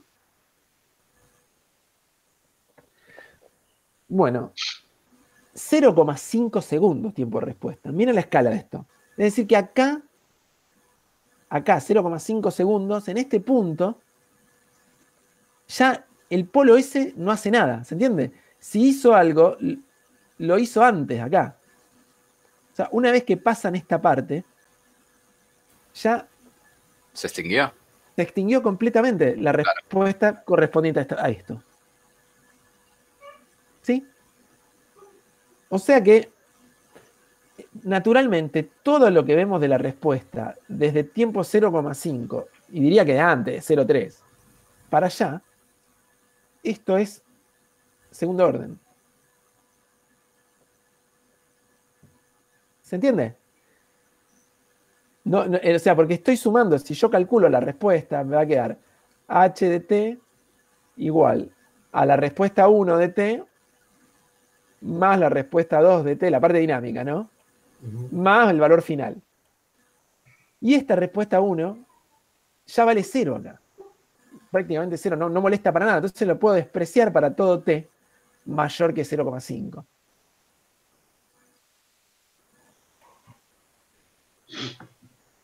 ¿Sí? Profe, una pregunta. ¿Usted eligió el tiempo de respuesta ahí en 0,7 por alguna casualidad, por algo en especial? Porque era fácil porque vi que era 0,5 y hacer 5 y 0,5 es fácil. O sea, porque tenía que hacer la cuentita, 5 sobre sigma, ¿no? Elegí 5 dividido 0,5 me da 10, 5 dividido 10 me da 0,5 y listo. Era para que me den redonditos los números. ¿Sí? O sea, tomo al 0,7% la respuesta para usar la formulita 5 sobre 5. Qué fácil.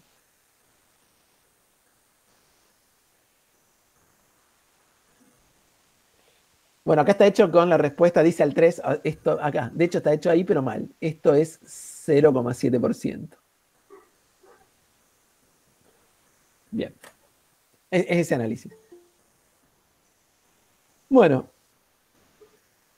Entonces, bueno, la idea es, fíjense, a este sistema yo lo puedo pensar. Y ahora, ¿cómo justificamos todo esto? Bueno, yo lo puedo escribir así. La función transferencia la puedo factorizar. Miren cómo la factoricé. Hay alguien que quiere entrar a la clase. Discúlpeme. Admitir. La respuesta, esa función transferencia, miren lo que hice, la reescribí. Recuerdan, era esto, ¿no? 10s más 10. La factorizo acá. ¿Sí? En dos partes. 10 sobre s más 10 y s más 1 sobre s cuadrado más s más 1. Y yo digo directamente, bueno, esta parte es muy rápida comparado con esto. Entonces me quedo solo con esta parte. Y digo que la función transferencia es aproximadamente s más 1 sobre s cuadrado más s más 1. Ojo, ¿por qué puse el 10 acá arriba y no lo dejé de este lado? Uy, disculpa. Porque lo toma como un proporcional. Sí, exactamente, pero ¿por qué le puse 10?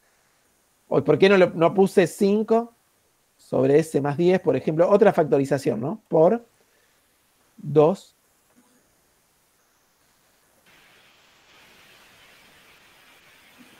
¿No es para que me dé ganancia estática 0? O sea, 1, digamos. 1, exacto, es para tener ganancia estática 1. Si yo voy a despreciar una parte de la dinámica, para despreciar la dinámica tengo que también despreciar la ganancia estática. O sea, tengo que tener en cuenta la ganancia estática de lo que saco.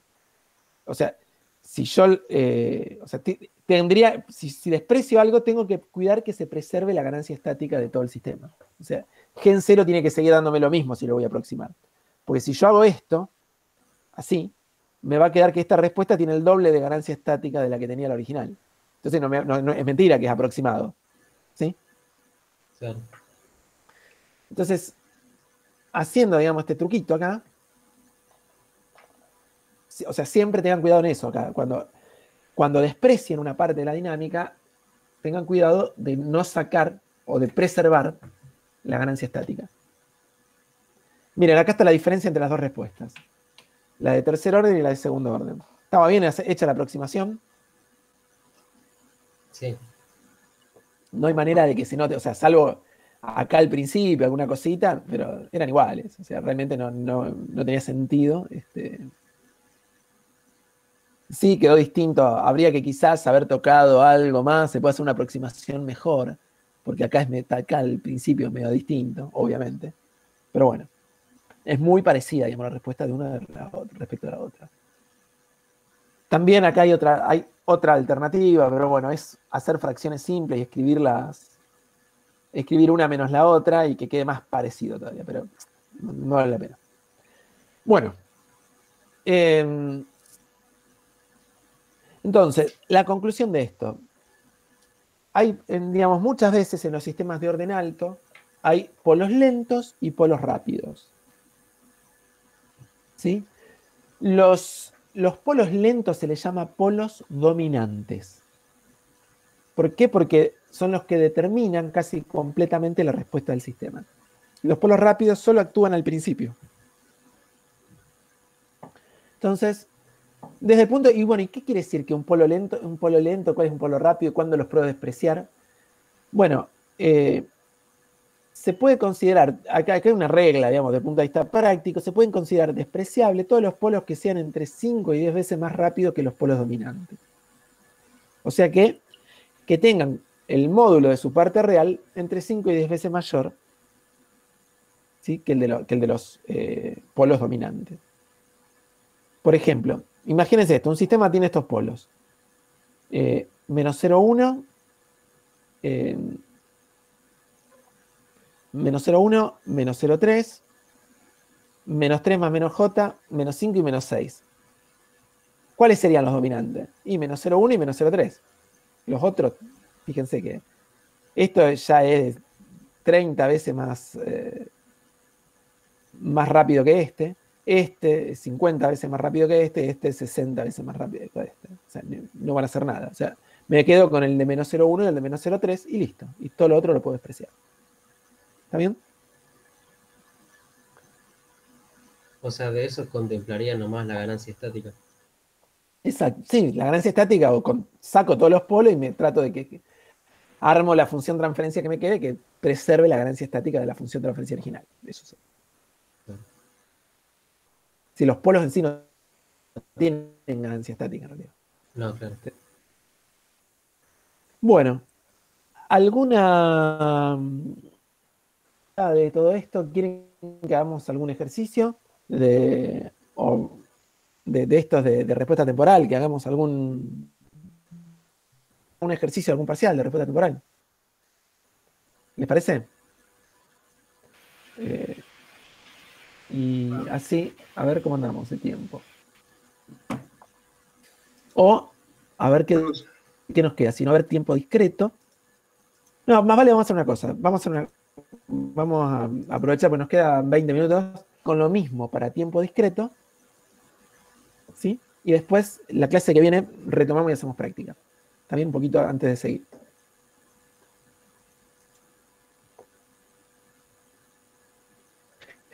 Vamos a pasar a tiempo discreto.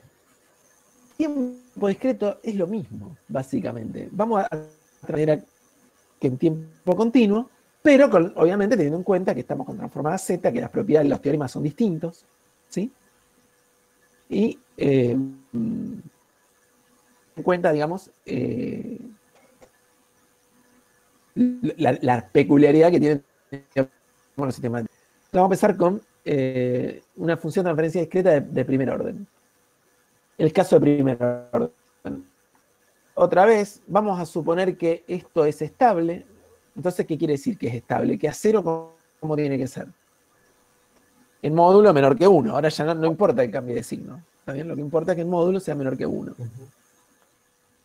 ¿Y cómo va a ser la forma de la respuesta? Y bueno, esto acá. Esta es la forma de la respuesta. H va a ser el valor final más el inicial menos el final, pero ahora en lugar de ser por E a la menos por el tiempo, ahora es el polo, que sería menos a 0, elevado a la K.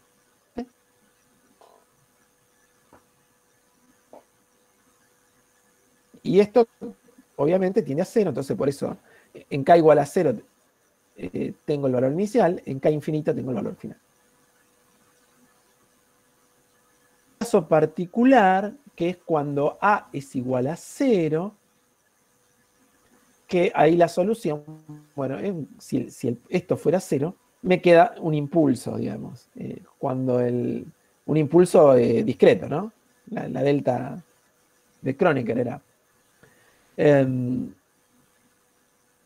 Entonces, ahí me queda, si A0 fuera 0, me queda, el problema es en 0, ¿no? Que tengo una indeterminación en esta fórmula. H en 0, me queda 0 a la 0, no está indeterminado, entonces queda directamente que es una delta de Kronecker que vale 1. Nada más. Es un pequeño detalle mínimo. O sea, si el polo vale 0, ¿esto qué sería? ¿Esto es rápido o lento, esta respuesta?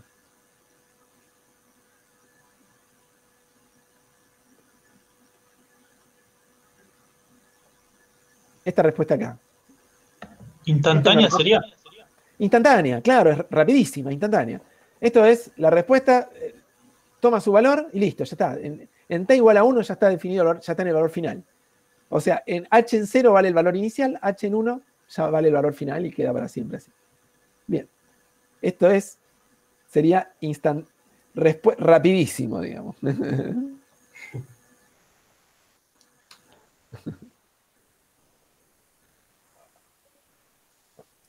Bueno, en los casos, entonces, a ver, en los casos estables vamos a tener un transitorio que parte de h inicial y tiende a h final con una dinámica dictada por el modo. Habíamos hablado de modos ya. Yo creo que les mencioné, ¿no? En continuo los modos eran E por ejemplo, al polo por T.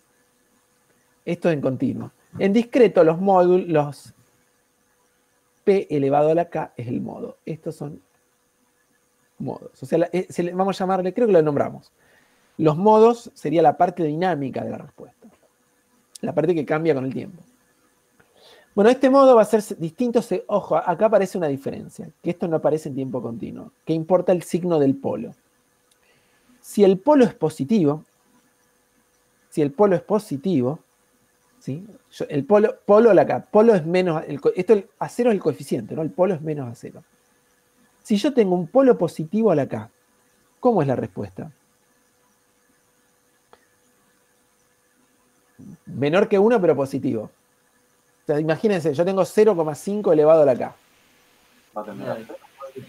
Tiende a 0. ¿Pero por qué valores va pasando? 1, 0,5, ¿sí? Exponencial sería. Es una exponencial, claro, vale 1, 0,5, 0,25, 0,125, etcétera, ¿no? Ese es un modo. Ahora, si el modo fuera menos 0,25 a la K. ¿Sí, no? Es como que intermitente entre valores positivos y negativos. Exactamente, me va a dar 1 menos 0,5, 0,25 menos 0,125, ¿se entiende? Entonces, o sea, uno tiene una respuesta que es siempre positiva, y para el otro lado va a ir alternando los valores. Ya, dibujar, para que se entienda, ¿no? Las dos, o sea, en un caso, no, en un caso, me olvido de esto. O sea, en un caso, la respuesta van a ver que va a ser algo así. Viene acá, mirá que la tenía fácil, le tengo los cuadritos para dibujar bien. Va a la mitad, después a la mitad de la mitad. ¿No? Este es el caso. Perdón, este eje debería estar acá. Este es el eje. Ahí está. Vamos a hacerlo mejor.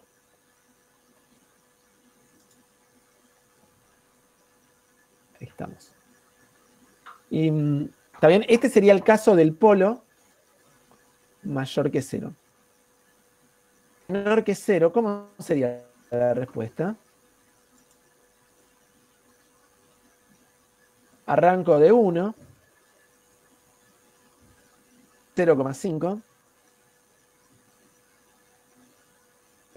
Me vengo acá a menos 0,125, así, ¿no? ¿Se entiende?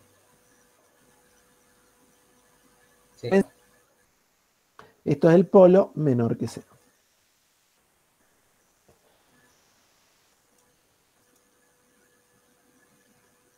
Bueno, entonces acá tienen respuestas.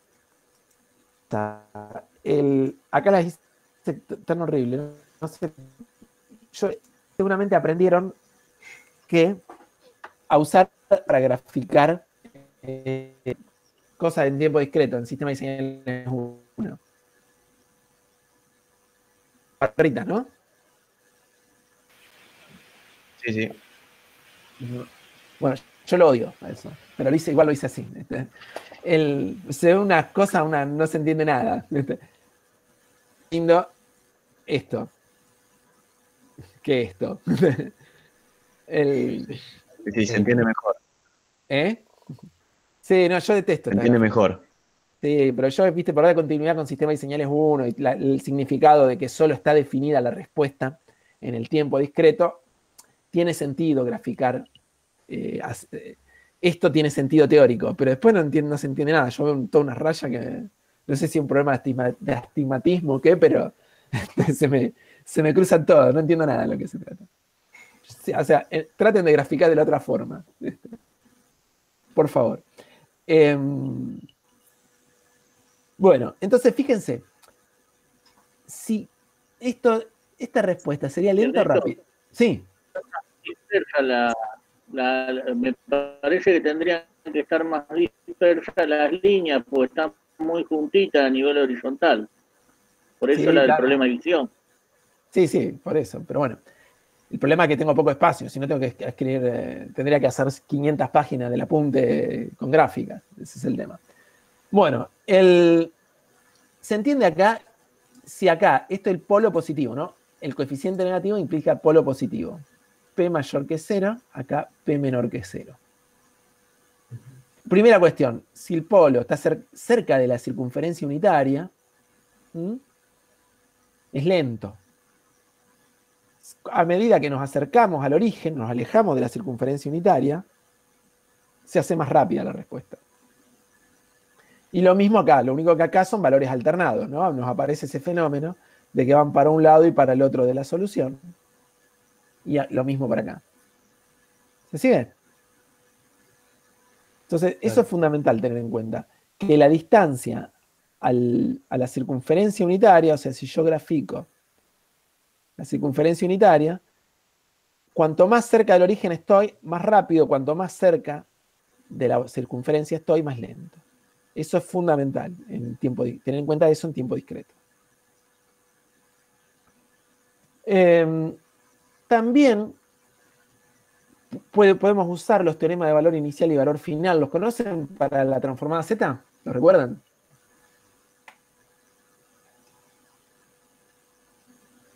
No, para tiempo discreto no. Bueno, acá están hechos, pero se los doy tipo receta. H en 0 es gen infinito. Lo mismo. Esto es el teorema del valor inicial. ¿Sí? Y H en infinito, y ahí viene la diferencia, en lugar de ser G en infinito, en 0, es G en 1. Y esta es la ganancia estática.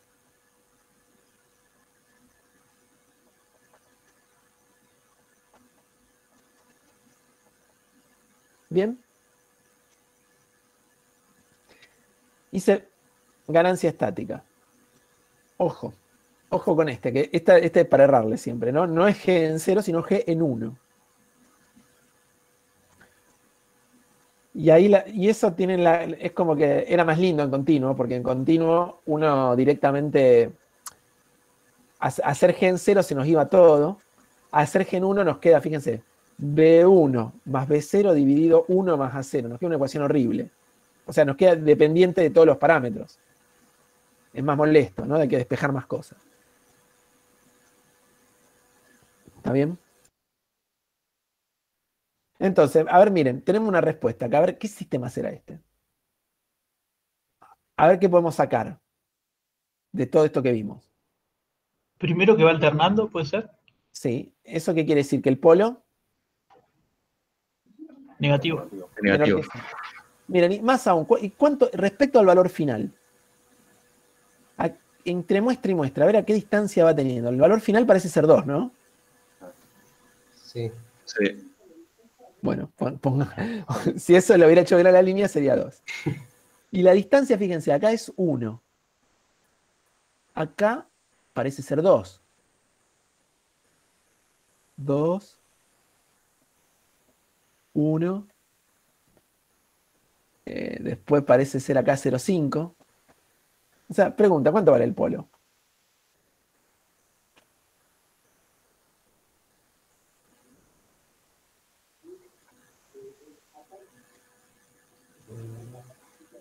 Menos 0,5 puede ser. No, el polo es positivo. Ah, es menos 0,5, exacto, sí. Menos 0,5. O sea que A0, el coeficiente ese, era 0,5. O sea, el denominador G de S es de Z, perdón. Es B1Z más B0 dividido Z más 0,5. Bien. Algo más. Valor inicial. G, o sea, H en 0. G en infinito, ¿cuánto vale? 2. ¿Eh? Menos 2. ¿Está bien? ¿Y esto cuánto es? B1, ¿no? ¿De acuerdo? Ya tenemos B1. Y G en 0, ¿cuánto vale? G en 1, perdón. Lo doy. Esto es lo que no tenía que hacer. Este era el error que no tenía que cometer. Perdonen.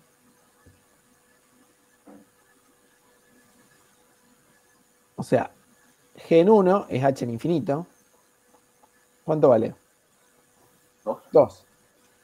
¿Y eso cuánto es? 2. B1 más B0 sobre 1 más 0,5. Y este B1 ya sabemos cuánto vale. Bueno, y ahí podemos despejar que B0 es igual a 1,5 menos B1, ¿no? ¿Está bien? 2 menos 1, 0,5 menos B1. O sea, me parece que es 2,5, ¿puede ser esto? Me parece. Creo que da 2,5. No, mentira, le erré todas. No es 3 menos B1. Acá tengo 1 más 0,5 abajo. Y esto Claro, igual a menos 2. Esto en 1, ¿no? Es el valor final. Esto debería ser igual a 2. Menos 1,5 es 0,5. ¿Estoy haciendo algo mal? ¿O? Bueno. Te da 5 de 0. ¿Eh? 5, ¿ah? 2 por 1,5 menos 2. Ah, claro, 2 por 1,5 da 3. Menos 2 me da 5, exacto, da 5. Eso. Ahí está, perfecto. Y acá está mal, dice 3 acá. Esto está mal entonces, ¿no?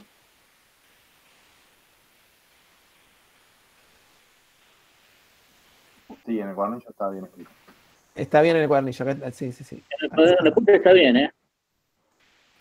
Entonces, esto es 5. Exacto. Y esto, 5 acá. Listo. ¿Me podría repetir cómo obtiene el valor del polo? ¿Del polo? Y porque acá, en realidad, ahora después vemos para un caso mejor, más general. Pero acá en realidad fue como que me di cuenta de que la distancia al valor final, ¿sí? Acá vale 2. En esta muestra, ¿no? Para t igual a 1 vale 2. Para t igual a 2 vale 1. Para t igual a 3 vale 0,5. Para k igual a 4, ¿cuánto vale? 0,25. Entonces se va multiplicando, o sea, se va dividiendo por 2. Claro. No, está bien. No, entonces, es como que ¿eh? Pensé que como estaba desplazado por el 0. Ah, no, pero arranca en menos 5 la gráfica. Esto acá, menos 2, no sé qué dice. Pero bueno, no importa acá. No, esto no sé qué es esto.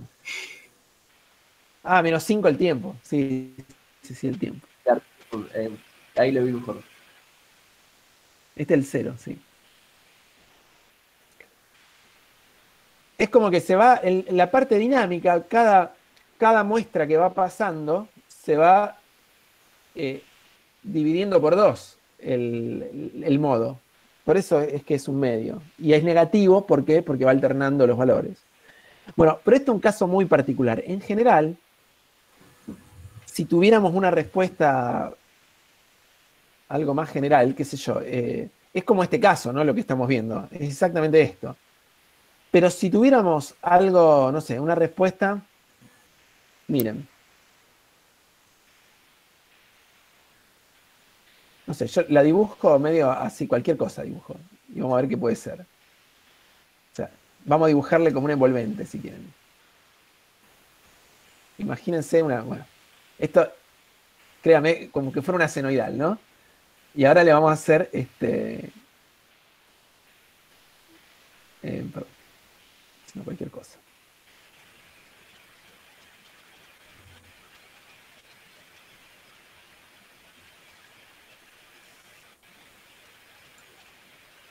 O sea, imagínense una cosa de este estilo, ¿no? Donde,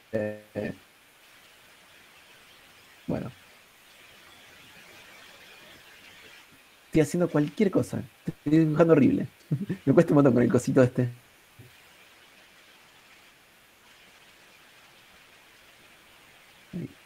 Discúlpame. Imagínense una cosa de este estilo, ¿no? Que se va, acá ya diría ir cada vez más largo, y va tendiendo a cero. ¿Cómo podríamos hacer? Imagínense que tiende a este valor, ¿no? El valor final tiende acá. Este sería el valor al que tiende acá. ¿Cómo podríamos analizar en este caso si supiéramos que esto es de primer orden? No lo parece porque es horrible el dibujo, pero si supiéramos que esto es de primer orden. ¿Sí? Una forma de saber cuánto tiempo demoramos en llegar a la mitad de la variación. Nosotros, y esto acá H inicial. Imagínense que estamos acá. El H medio, llamémosle, a este valor acá. ¿Sí? Y esto el tiempo medio. Es el tiempo en que demoramos en llegar a la mitad de la variación. ¿Sí? ¿Se entiende? Entonces, ¿cómo podemos aprovechar eso para calcular? Y miren, yo sé que, o K, vamos a llamarle K a esto, igual que tiempo T, vamos a llamarle K. Vamos a usar estamos usando K como anotación. K, y si quieren le pongo 0,5, que se entienda a qué me refiero. El del medio. Entonces, si yo miro, o sea, esto podría, se entiende lo que es la mitad de la variación, ¿no? Si esto fuera 12, esto fuera 2, ¿esto cuánto sería? 7. Es el tiempo que tardo en pasar del inicial a la mitad de la variación final.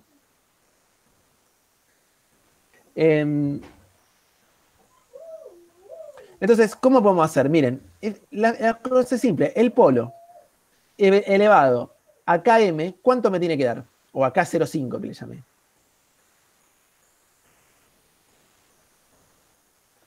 ¿Cuánto me tiene que dar? Tengo acá visitas. Cerra la puerta, Emilia, please. Bueno, esto de dar clase de casa tiene sus avatares. Bueno, ¿cuánto me daría esto?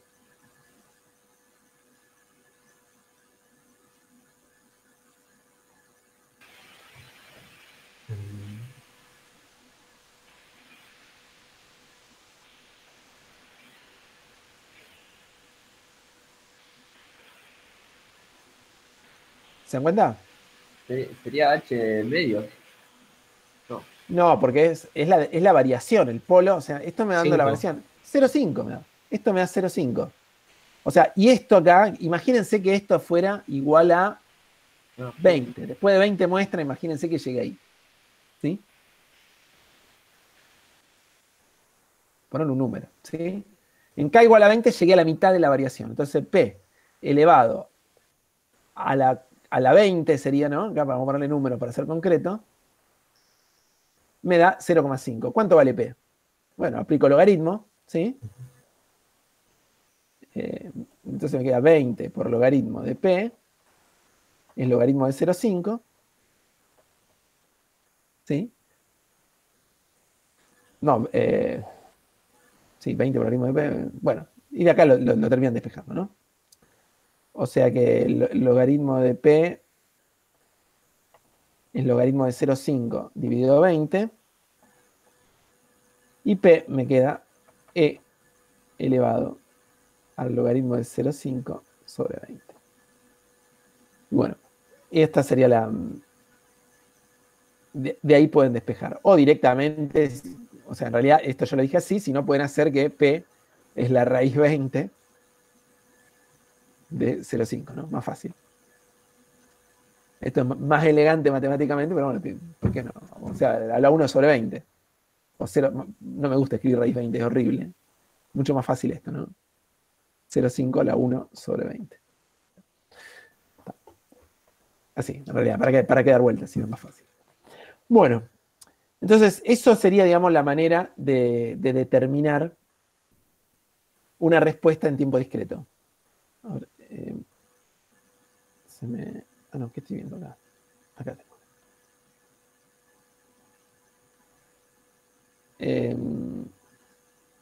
Bueno, con esto más o menos terminaríamos los sistemas de primer orden de tiempo discreto. Vamos a ver un poquito la clase que viene, ya estamos terminando el horario, sobre sistemas de segundo orden de tiempo discreto. No le vamos a dar mucha vuelta, porque por una cuestión de tiempo, vamos a ahorrar detalles ahí. Y vamos a ver después la parte de polos dominantes y un poco de práctica, la clase que viene. ¿Les quedan dudas sobre esto que vimos hasta acá?